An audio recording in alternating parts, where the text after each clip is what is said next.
President Trump has said Israel should cancel the Gaza ceasefire deal and let all hell break out if Hamas doesn't release all the remaining hostages by Saturday. Saturday at 12 o'clock, and after that, it's going to be a different ballgame. Ecuador's presidential election will go to a runoff after a closely contested first round failed to produce an outright winner. And President Macron says France is back in the race as a center for artificial intelligence at a global summit in Paris. At least one person has died after two business jets collided on the runway at Scottsdale Airport in the U.S. state of Arizona. The U.S. Federal Aviation Administration is investigating the crash and has temporarily paused flights into that airport. It's still unknown how many people were on board those planes. At least 51 people have been killed and a number of others injured after a bus plunged off a bridge in Guatemala. The bus had been traveling from the capital, Guatemala City, when it fell into a ravine. The Guatemalan president has declared 3 days of national mourning and deployed the country's army and disaster agency to assist in response efforts. Meta says the company is laying off 5% of its workforce, affecting more than 3,500 jobs. Some U.S. employees reported receiving dismissal notices on Monday, while staffers in Europe, Asia, and Africa are expected to get them over the next week. The Instagram and Facebook parent says the cuts are performance terminations that were first announced in mid-January. Meta says it plans to refill the positions and that workers will be provided with severance.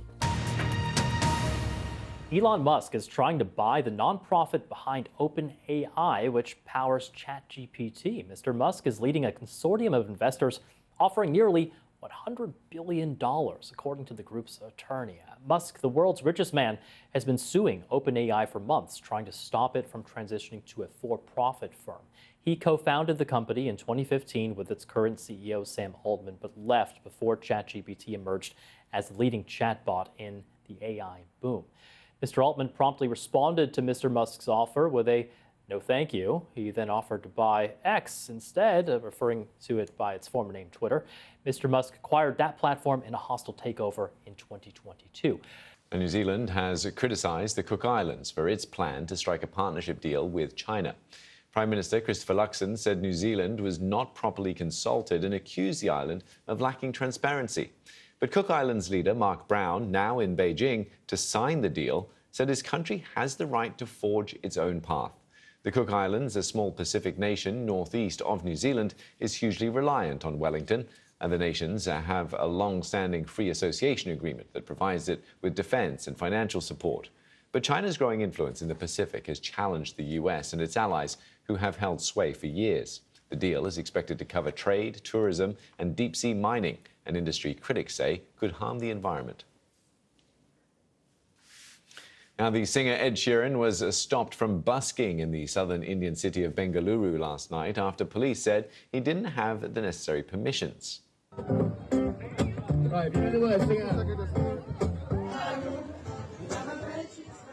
A video of the musician performing has now gone viral online after an officer unplugged his microphone, much to the disappointment of the watching crowd.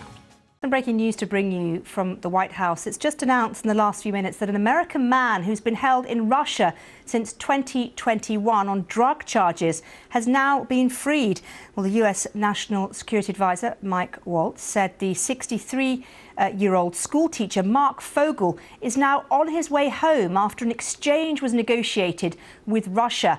Mr. Waltz said the deal served as a show of good faith from Moscow and a sign the two nations were moving in the right direction, he said, towards ending the war in Ukraine. A statement from Mr. Fogel's family said they were beyond grateful, relieved and overwhelmed that he is coming home.